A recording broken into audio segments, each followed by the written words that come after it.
దేవుని నామ స్తోత్రం కలుగునుగా కాపమా. హల్లెలూయా. చూడండి ఇక్కడ, పనివాడు తన ఆహారమునకు పాత్రుడు కాడా అంటే దేవుని పని చేసేవాడు. సేవకులు గుర్తుంచుకోండి, ఎవరైతే నా మెసేజ్ వింటున్నారో ప్రతి ఒక్కరూ ఈ మాట గమనించండి. దేవుని సేవ చేసేవారు ఎప్పుడు చేయి చాపదండి. దేవుని సేవ చేసేవారు ఎప్పుడు అప్పులో ఉండొద్దు. దేవుని సేవ చేసేవారు వారికి ఏది కూడా తక్కువ పడదని బైబిల్లో చూస్తూ ఉన్నాం. నేను చాలా మంది సేవకులను చూసినప్పుడు చాలా మంది అంటారు, అయ్యా నేను చాలా కష్టంలో ఉన్నా, చాలా ఇబ్బందులో ఉన్నా అని వారు, అయ్యా నాకు ఇది కావాలా, అయ్యా నాకు అది కావాలని అడిగే సేవకులు కూడా చాలా మంది ఉన్నారు.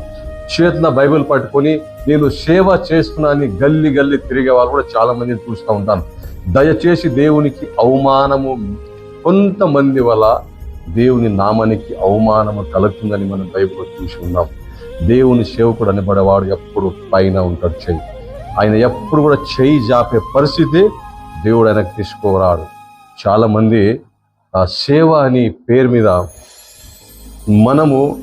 మనకు మనమే దేవుని మీద నమ్మకం లేక, దేవుని అడిగే జ్ఞానం లేక, దేవుని మీద ఆధారపడి బతికే మనసు లేక, దేవుడు అంటే తెలుసుకునే ఒక జ్ఞానము లేక చాలా మంది బైబిల్ పట్టుకుని తిరుగుతూ ఉంటారు.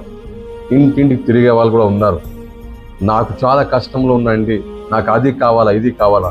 మనుషులకు అడగకంటే బెస్ట్ నువ్వేం చేయంటే, బ్రదర్ దేవునికి అడుగు.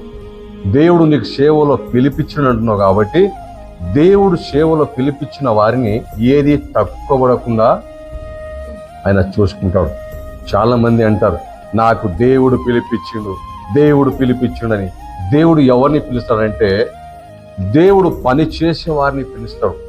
దేవుడు ఎవరిని సేవలో పిలుస్తాడంటే పని పాట లేక తిరుగుతూ ఉంటారు చాలా మంది, అలాంటి వారిని దేవుడు ఎప్పుడు కూడా సేవలో పిలవడు. 12 మంది శిష్యులు పిలిపించినప్పుడు 12 మందిలో ఒక్కరు కూడా పని పాట లేక తిరిగే వారి ఒక్కరు లేరు. అందరూ పని చేసే వారిని దేవుడు ఎమ్మడ పిలిపించుకున్నాడు. చాలా మంది అంటారు సేవలో పిలిపించాడు. సేవలో ఎవరికంటే వారికి దేవుడు పిలవడు. దేవుడు ఉద్దేశం ఉంటుంది.